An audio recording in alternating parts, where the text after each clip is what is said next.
A CPAD apresenta Dinamis, o seu podcast de teologia e cultura analisados na perspectiva pentecostal.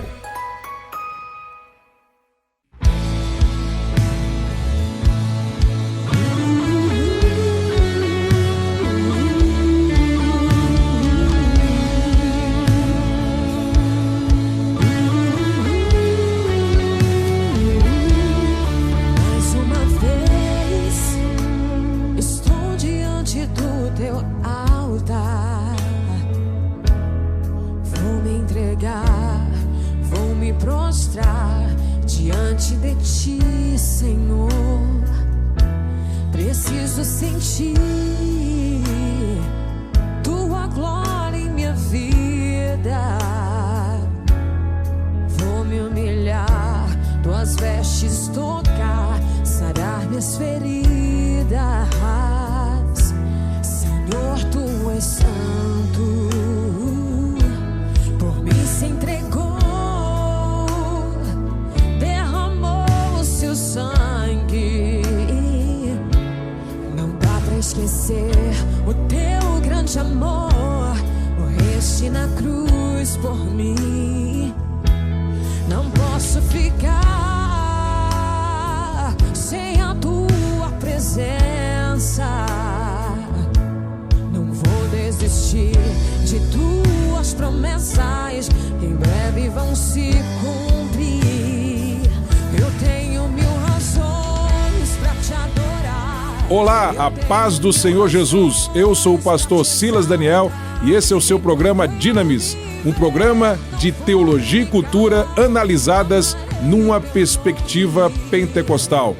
Um bom dia para você que está assistindo esse programa pela manhã, uma boa tarde a você que está assistindo esse programa na parte da tarde, uma boa noite para você que está assistindo esse programa à noite.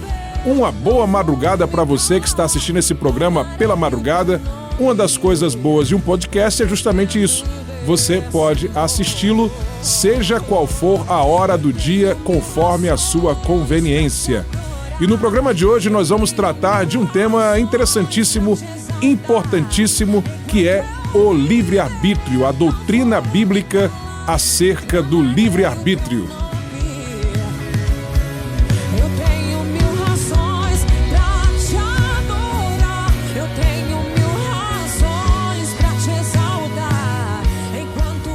Queridos, o livre-arbítrio é uma das doutrinas mais importantes da igreja.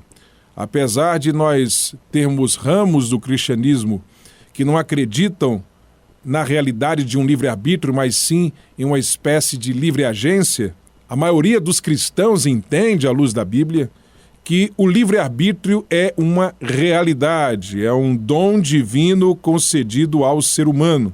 Desde a antiguidade nós encontramos essa doutrina sendo enfatizada pelos pais da igreja, por escritores eclesiásticos. Nós poderíamos citar vários aqui. Em minha obra Arminianismo, a Mecânica da Salvação, publicada pela CPAD, eu tenho um dos capítulos lá em que citamos muitos pais da igreja e escritores eclesiásticos dos primeiros séculos da história da igreja que defenderam explicitamente a existência do livre-arbítrio. Mas eu gostaria de citar o depoimento de Orígenes de Alexandria. Orígenes, ele esposava o livre-arbítrio, mas eu não vou mencionar aqui, não vou citar aqui, um argumento dele em defesa do livre-arbítrio. Não, o que me interessa nesse momento é o depoimento dele, o depoimento histórico, acerca de como a igreja via o livre-arbítrio.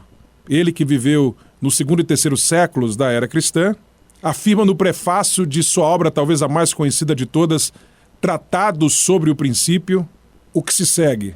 Diz ele: ora, deve ser conhecido que os santos apóstolos, na pregação da fé de Cristo, pronunciaram-se com a maior clareza sobre certos pontos que eles criam ser necessários para todo mundo. E ao elencar esses pontos, veja o que Orígenes coloca como um deles.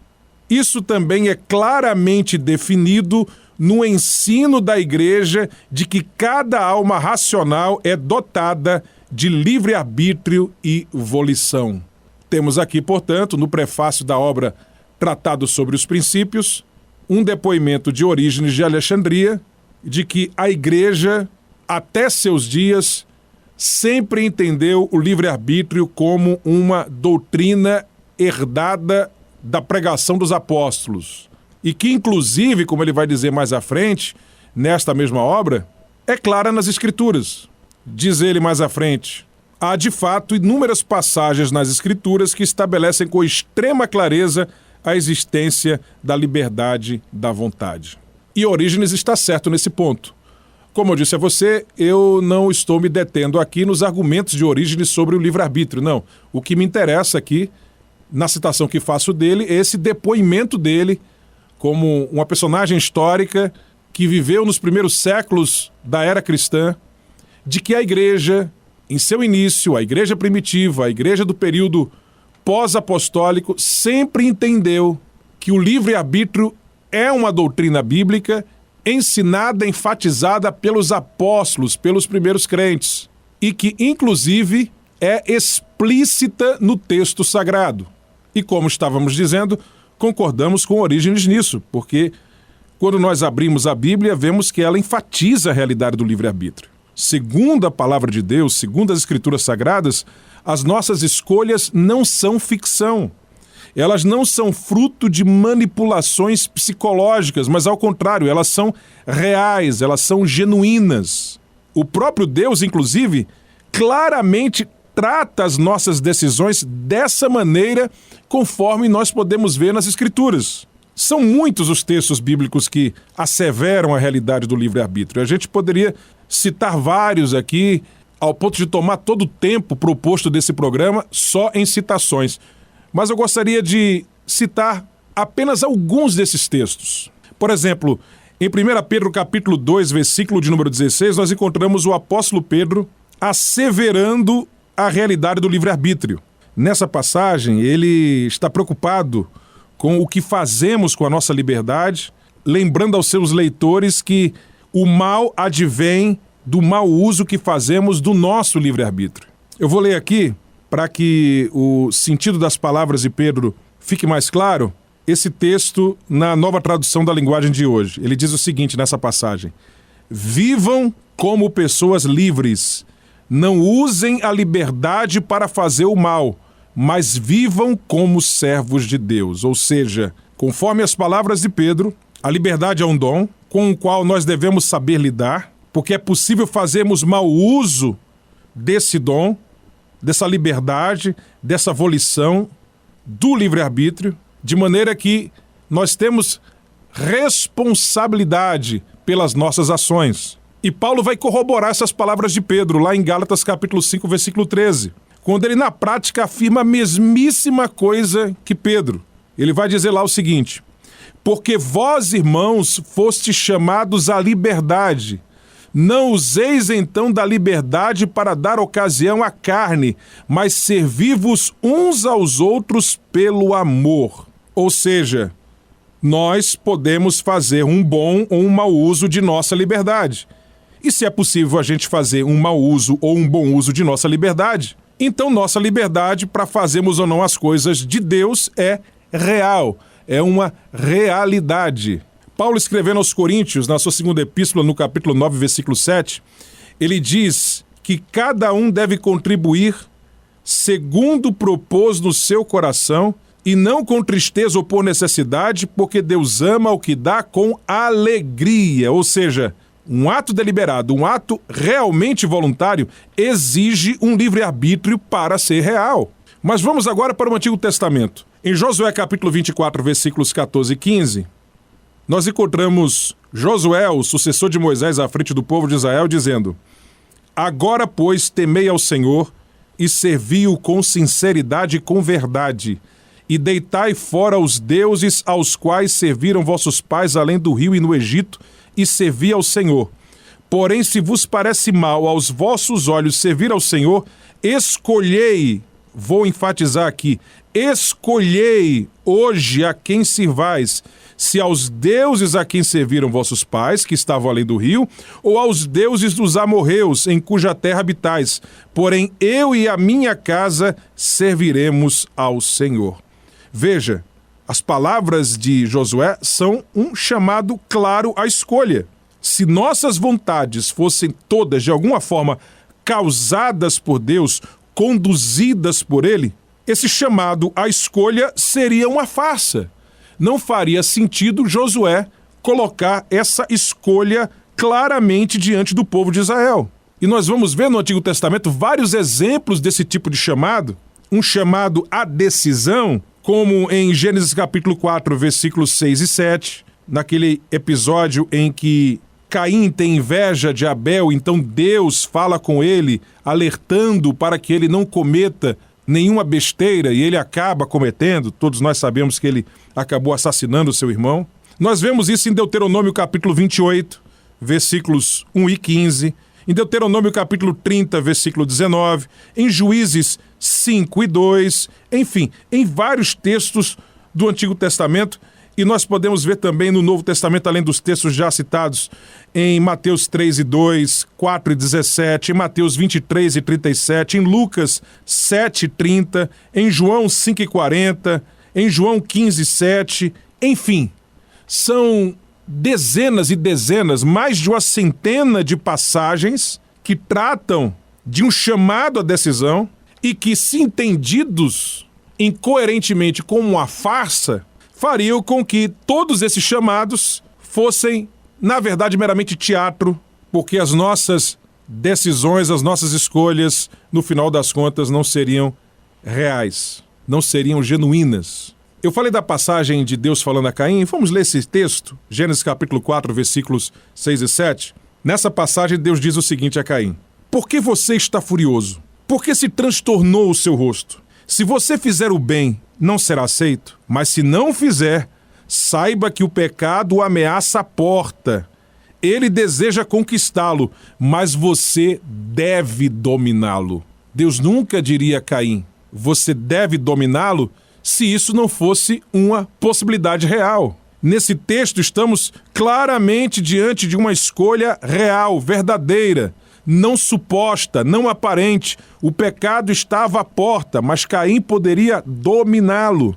E Mateus 23 e 37? Nessa passagem nós encontramos Jesus lamentando sobre Jerusalém. É uma passagem muito conhecida. E ele diz: Jerusalém, Jerusalém, que matas os profetas e apedrejas os que te são enviados, quantas vezes quis eu ajuntar os teus filhos como a galinha junta os seus pintos debaixo das asas, e tu não quiseste.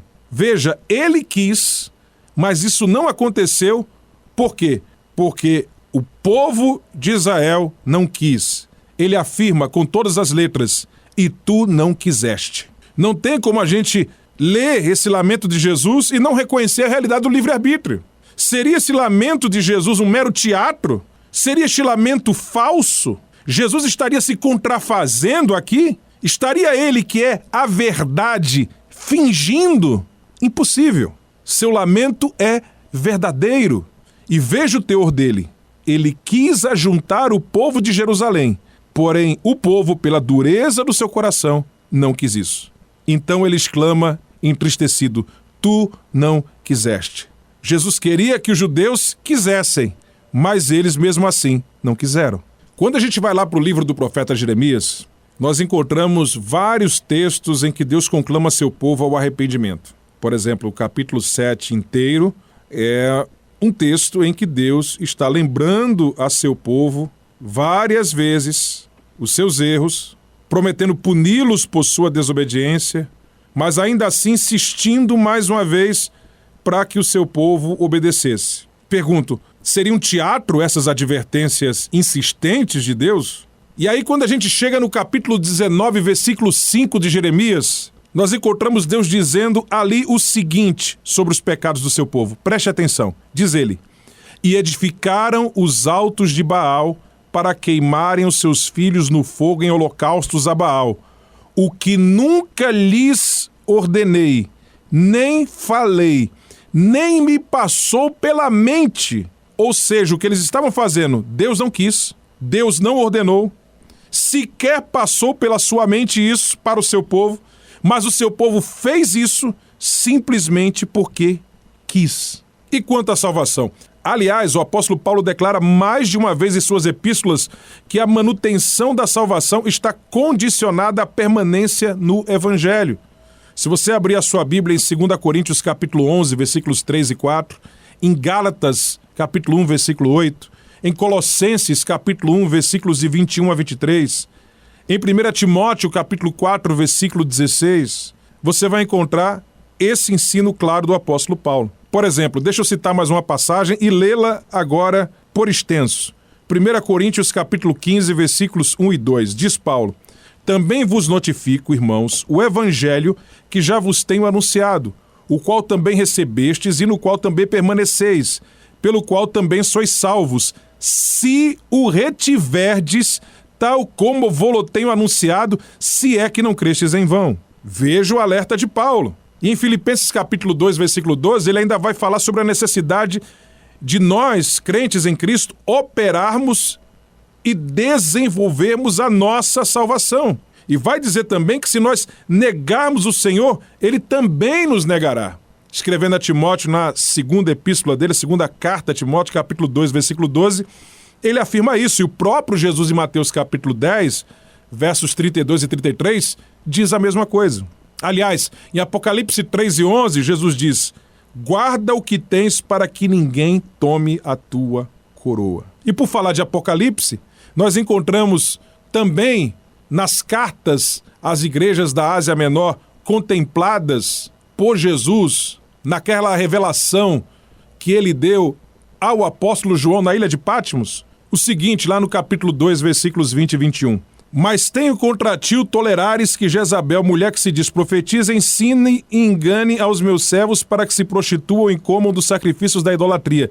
E dê-lhe tempo para que se arrependesse da sua prostituição, e não se arrependeu. Veja, ele concedeu tempo para que se arrependesse. Ou seja, a Bíblia diz que Deus dá tempo para que as pessoas se arrependam, mas nem sempre elas aproveitam esse tempo. E aí eu pergunto, estaria Deus mentindo ao dizer expressamente que ele dá tempo para as pessoas se arrependerem? Estaria Deus mentindo ao lamentar que nem sempre as pessoas aproveitam esse tempo? Não.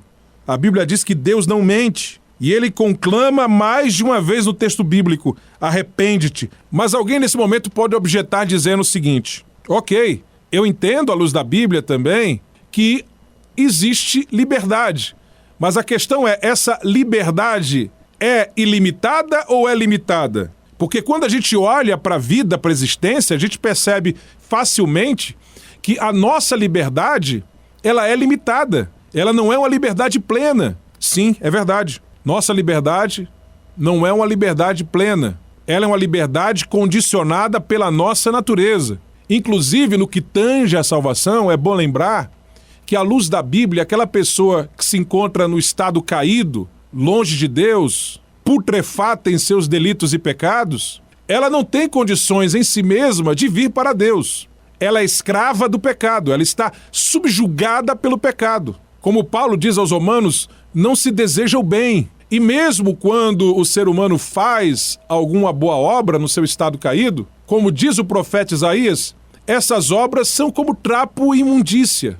Trapo porque elas são insuficientes para nos vestir, para nos cobrir as nossas injustiças. E de imundícia porque mesmo as nossas boas obras são poluídas pelo pecado, pela nossa natureza pecaminosa. Uma doutrina clara, à luz do texto bíblico, tão clara quanto a existência do livre-arbítrio, é a doutrina da corrupção total do gênero humano, e que no passado era mais chamada de doutrina da depravação total. Mais recentemente eu tenho preferido usar o termo corrupção total em vez de usar o termo depravação total, porque quando a gente usa o termo depravação total, geralmente as pessoas têm uma compreensão equivocada sobre essa doutrina. Porque só pelo título, depravação total, se imagina normalmente que essa expressão indica que todas as pessoas são profundamente depravadas espiritualmente e moralmente, quando não é isso que o texto bíblico afirma.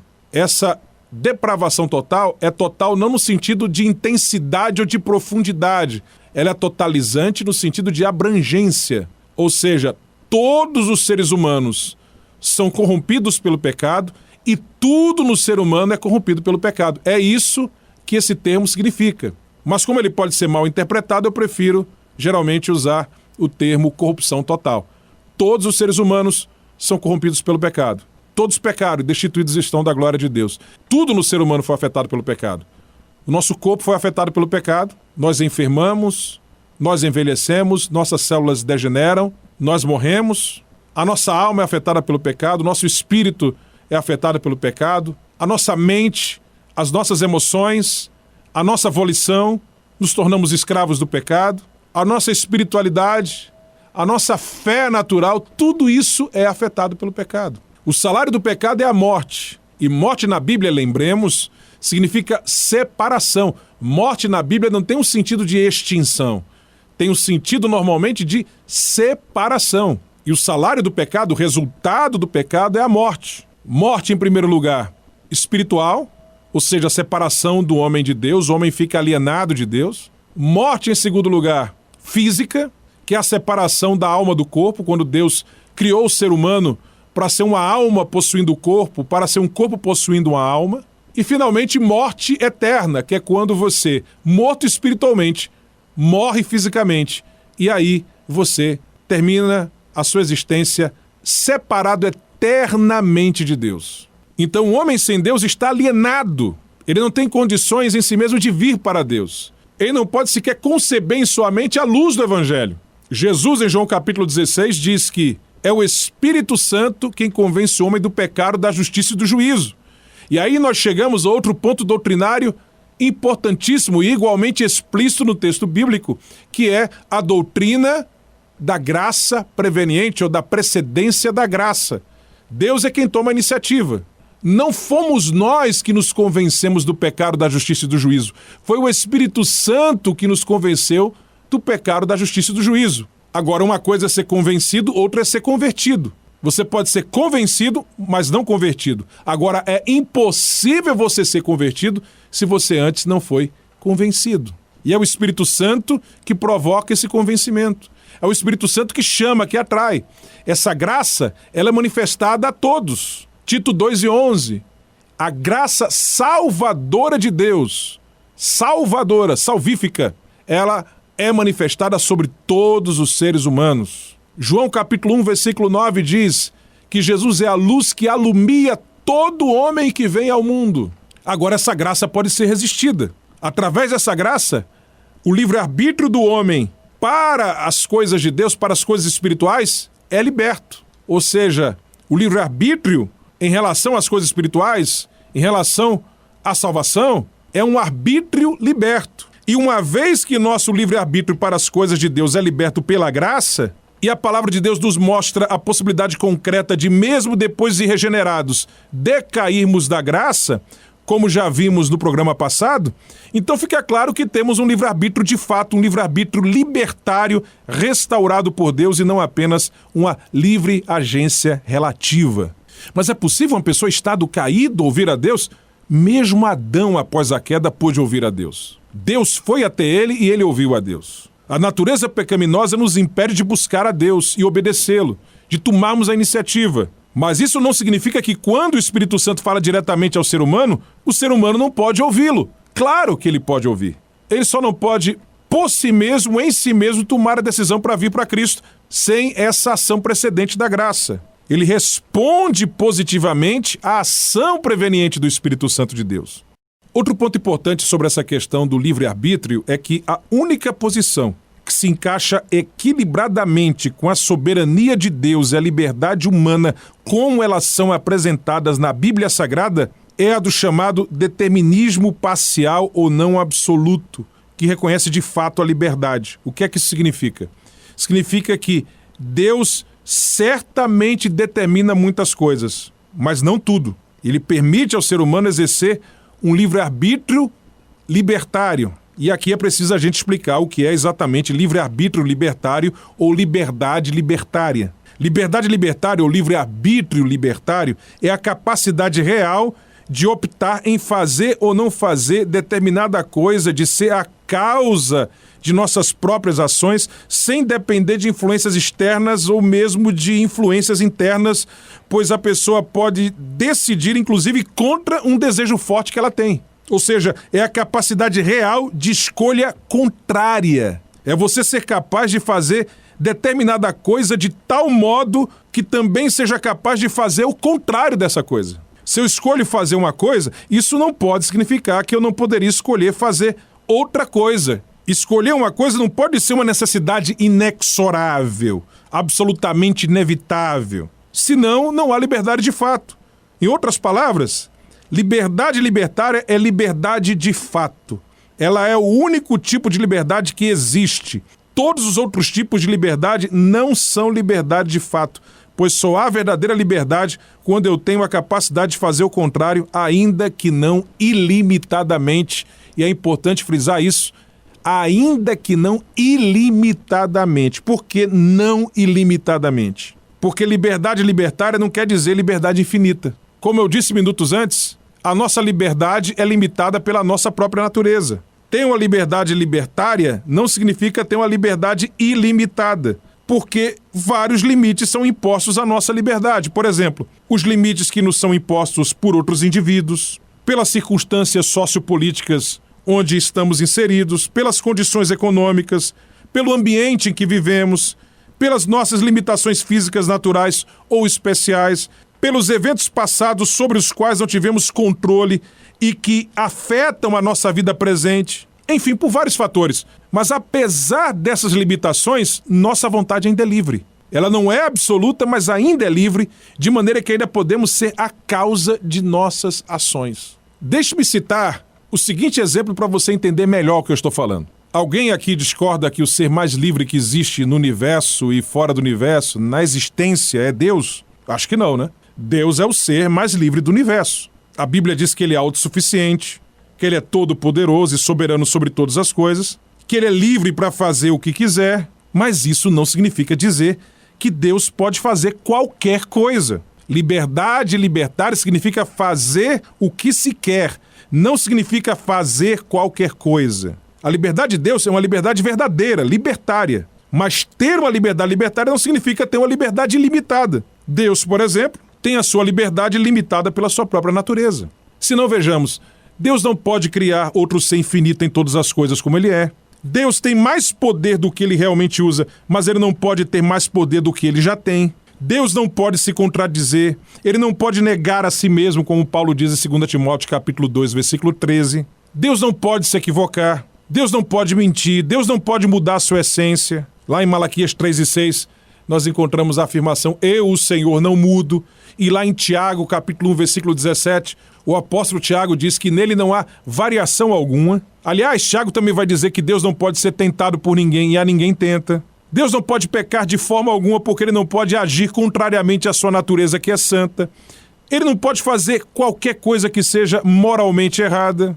Então veja, Deus tem liberdade libertária, porque ele pode fazer o que ele quer, o que não significa fazer qualquer coisa. Por ser quem Deus é, suas decisões são ao mesmo tempo livres e determinadas. Por exemplo, sendo Deus quem é, o único ser autossuficiente que se basta em si mesmo, ele não precisava criar o mundo, nem seres livres.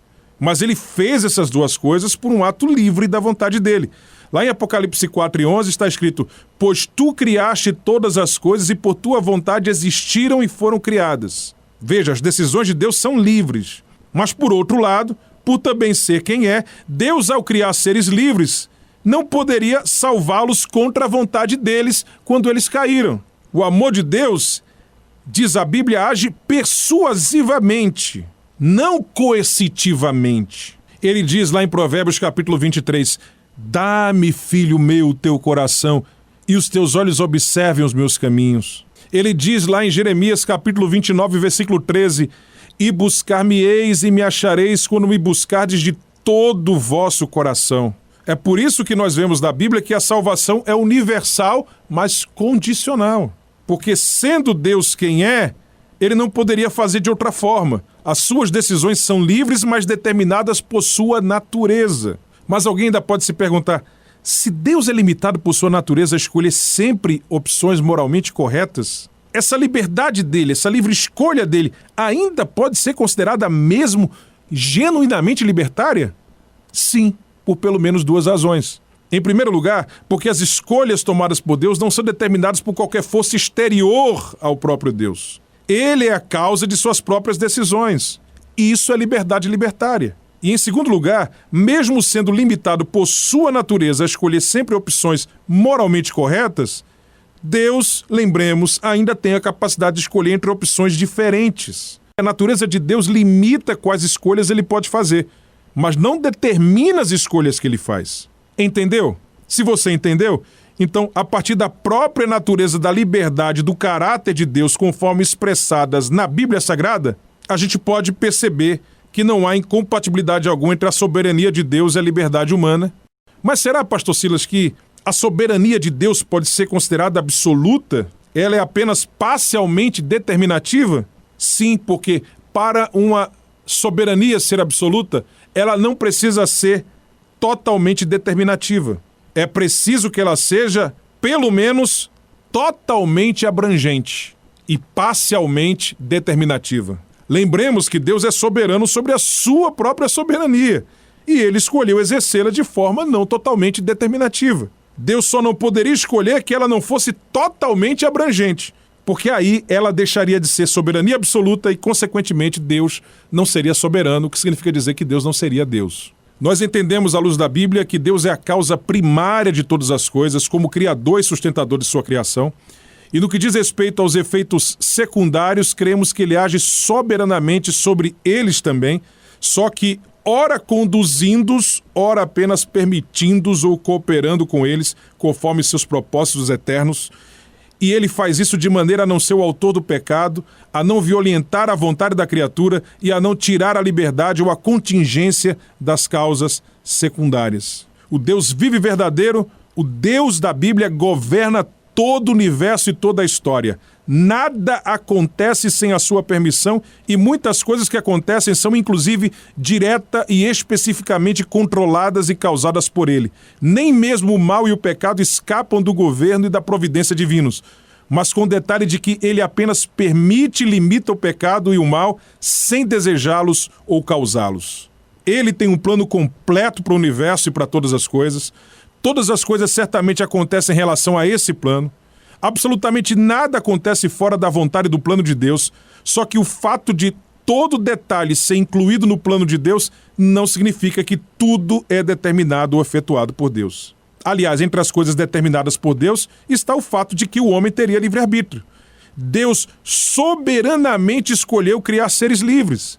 Ele poderia dar ao homem a natureza que quisesse, mas em sua escolha livre e soberana, Deus decidiu criar o homem um ser livre para que ele buscasse, para que ele pudesse se relacionar com seu Criador de forma livre e espontânea e não manipuladamente ou maquinalmente, como se fosse, na prática, em última análise, uma espécie de robô. Se o homem tem livre-arbítrio é porque Deus soberanamente determinou que ele o tivesse. Isso significa que os atos livres do homem estão incluídos no decreto de Deus, mas não são determinados por ele. Isso significa também que Deus é a causa última de toda escolha, mas apenas no sentido amplo de que ele soberanamente dotou o homem com liberdade. Porque no sentido estrito, o homem é a causa de suas próprias escolhas. Ou seja, é a liberdade do homem e não os seus atos livres que é determinada por Deus. Nossas escolhas não são frutos de uma manipulação psicológica. Inclusive, uma vez que Deus sustenta todas as coisas pela palavra do seu poder, como a gente encontra lá em Hebreus capítulo 1, versículo 3, nós entendemos que Deus age para garantir os atos livres dos homens, para torná-los certos. Ele permite o pecado, preservando a livre escolha. Ele sustenta o livre-arbítrio dos seres humanos. Ele regula certas circunstâncias da vida, é verdade, mas ele permite que a livre escolha do homem seja exercida naturalmente em cada uma dessas circunstâncias. Deus não cria nem aciona maus desejos ou más escolhas no homem. Ele apenas os permite. Resumindo, a vontade soberana de Deus se divide primeiramente em vontade diretiva e vontade permissiva. E, em segundo lugar, em vontade antecedente e vontade consequente. Como assim? Vamos lá. O que vem a ser vontade diretiva e vontade permissiva? Essas duas vontades de Deus trabalham em perfeita harmonia, levando a história ao cumprimento infalível do plano divino. Deus, em sua sabedoria perfeita, faz com que tudo aconteça do jeito que ele planejou, como está lá em Efésios 1:11, segundo o conselho da sua vontade.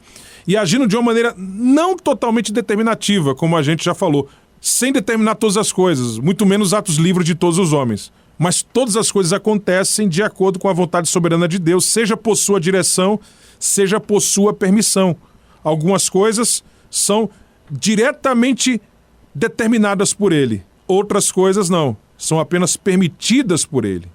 Isso é vontade diretiva. Então vontade diretiva é quando Deus determina e vontade permissiva é quando Deus apenas permite que a coisa aconteça. E o que vem a ser vontade antecedente e vontade consequente? É o seguinte, por exemplo, 1 Timóteo capítulo 2, versículo 4 diz que Deus quer que todos os homens se salvem, não é verdade? É verdade. Isso é o quê? É a vontade antecedente de Deus. Porque a gente vai ver na Bíblia que alguns, apesar disso, rejeitam a salvação divina que é ofertada a todos, razão pela qual eles vão ser condenados. E essa condenação vem a ser o quê? A vontade consequente de Deus. Uma coisa é a vontade antecedente, outra é a vontade consequente. Infelizmente, irmãos calvinistas costumam interpretar passagens que falam de uma vontade antecedente de Deus sobre um determinado assunto como se fossem textos que apresentassem a vontade diretiva e incondicional de Deus sobre o tal assunto. Por exemplo, em João capítulo 1, versículo 29, é dito que Jesus é o Cordeiro de Deus que tira o pecado do mundo. Para o irmão calvinista, se o texto diz que ele tira, utilizando uma forma verbal que não expressa claramente nenhuma condicionalidade, então o mundo nessa passagem, para fazer sentido para ele, para não cair na heresia do universalismo, só poderá significar os eleitos. Quando a expressão mundo na Bíblia, em nenhuma passagem da Bíblia Sagrada, é usada para se referir à igreja. É preciso entender que há passagens na Bíblia que apresentam apenas uma vontade antecedente de Deus sobre uma questão, havendo ainda uma vontade consequente de Deus em relação àquele tema que está em tela naquele texto que apresenta a vontade antecedente de Deus. E que o contexto bíblico é que vai deixar claro isso para a gente. Por exemplo, João 1:29 deve ser lido à luz de João 1, versículos 9 a 12, onde a gente vê que aqueles que não o receberam não puderam ser salvos, mas a todos quantos o receberam, deu-lhes o poder de serem feitos filhos de Deus, a saber, aos que creem no seu nome. E crer na Bíblia tem um sentido não apenas intelectual, significa, sobretudo, aceitar também. Outro ponto importante é que a liberdade libertária, além de ser lógica e até intuitiva, é necessária.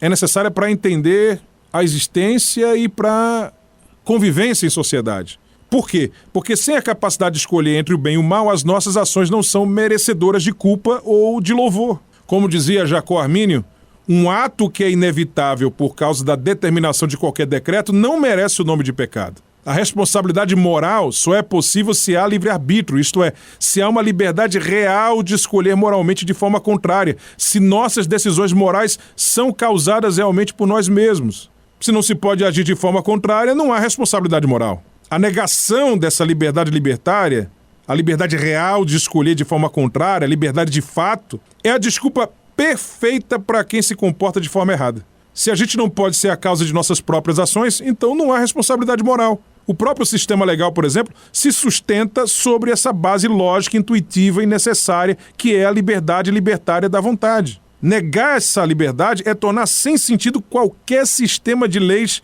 que objetive ordenar a vida, orientar positivamente o comportamento das pessoas na sociedade, enfim, organizar a sociedade. Lembrando que a maioria esmagadora dos filósofos cristãos, não apenas dos teólogos cristãos, mas dos filósofos cristãos, reconhece a liberdade libertária do ser humano. Mas eu quero fechar falando sobre a liberdade do homem pré-queda, pós-queda e no céu. A liberdade do homem pré-queda, antes da queda, era libertária. Ele poderia escolher tanto entre opções diversas como entre opções morais contrárias. O homem tinha livre-arbítrio de fato, com a diferença apenas que o livre-arbítrio prelapsário, ou seja, pré-queda, antes da queda, não tinha uma natureza pecaminosa. Agora, pós-queda, depois da queda, o livre-arbítrio do homem continuou a ser real, mas agora contando com a natureza pecaminosa que limitava ainda mais o seu livre-arbítrio, pois a natureza pecaminosa afeta negativamente as escolhas espirituais e morais do ser humano. Mas aí, sob a ação da graça de Deus, a graça preveniente, a graça precedente, temos nosso livre-arbítrio para as coisas espirituais restaurado para podermos atender ao chamado divino, quando ele é feito. Entretanto, mesmo depois de passarmos pela conversão, ainda passaremos a nossa vida aqui na terra lutando com a ajuda da graça de Deus contra a nossa natureza pecaminosa. E quando chegarmos no céu? Ao chegarmos ao céu, nossa liberdade continuará a ser libertária, mas com a liberdade de escolha moral contrária removida de nossa natureza, o que acontecerá por meio da experiência de santificação completa e definitiva do nosso ser, que se dará por dois fatores à luz da Bíblia. Em primeiro lugar, o fim da nossa natureza pecaminosa.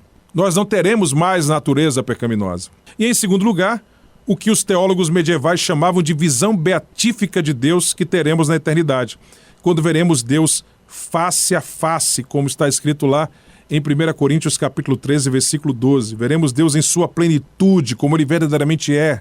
E aí, quando isso acontecer, nós seremos completamente santificados nesse ato, nos tornando como ele é, sendo santos como ele é santo, sendo perfeitos como ele é perfeito. Primeira Epístola de João, capítulo 3, versículo 2 diz: Amados, agora somos filhos de Deus e ainda não é manifestado o que havemos de ser, mas sabemos que quando ele se manifestar, seremos semelhantes a ele, porque assim como é, o veremos. Aliás, justamente por causa dessa esperança que o crente tem, o apóstolo João diz na sequência desse versículo que hoje qualquer que nele tem esta esperança, purifica-se a si mesmo como também ele é puro. Meus irmãos, Deus conclama a cada um de nós hoje: sede santos porque eu sou santo. O desejo de Deus para a vida de seus filhos é a santificação. É o sermos feitos conforme a imagem de seu Filho Jesus. E o seu desejo será completamente realizado nas nossas vidas quando chegarmos ao céu, quando então seremos santos como ele é. Nós teremos o mesmo estado de santificação dos anjos fiéis a Deus que chegaram a esse estado logo após a provação que ocorreu durante a queda de Lúcifer. Porque os anjos que permaneceram fiéis após a queda de Lúcifer são chamados na Bíblia de santos anjos de Deus. Ou seja, os anjos que caíram se degeneraram de vez. E os anjos que permaneceram fiéis foram plenamente santificados. E o mesmo acontecerá conosco. Portanto, devido a esses dois fatores, fim da natureza pecaminosa e santificação completa pela visão beatífica de Deus, passaremos a ter na eternidade uma liberdade libertária dentro do padrão de liberdade libertária de Deus, com a capacidade de escolher somente entre diversas opções e não entre opções morais contrárias, porque seremos semelhantes a Ele. Como Ele é, o veremos. E seremos como ele é nesse aspecto. Ainda seremos a causa de nossas próprias escolhas e ainda teremos a liberdade de escolher entre diversas opções, excetuando opções morais contrárias, porque nossa santificação será aperfeiçoada de maneira que não seremos mais capazes de pecar. Como diz aquele célebre hino da harpa cristã, nós resgatados fomos para nunca mais pecar. Em Cristo livres somos para nunca mais pecar. Louvado seja o nome do Senhor. Seremos, como diz Hebreus 12, 23, justos aperfeiçoados. Como diz Apocalipse 3 e 12, colunas no templo de Deus, totalmente, verdadeiramente santos, como Deus é santo. Você tem essa esperança como eu tenho? Você pode glorificar a Deus por isso aí onde você está, ouvindo esse programa, ouvindo essa verdade da palavra de Deus? Aleluia! Essa é uma promessa de Deus para a minha e para a sua vida. Queridos, estamos chegando ao final de mais um programa Dynamis e eu gostaria de convidar você a se inscrever no canal da CPAD no SoundCloud para você receber as notificações de mais uma edição do programa. E gostaria também que você compartilhasse esse programa com o maior número possível de pessoas para que mais pessoas sejam alcançadas através deste programa que foi produzido com todo carinho, com o intuito de abençoar vidas. Ok? Um forte abraço e até o nosso próximo encontro. Deus te abençoe.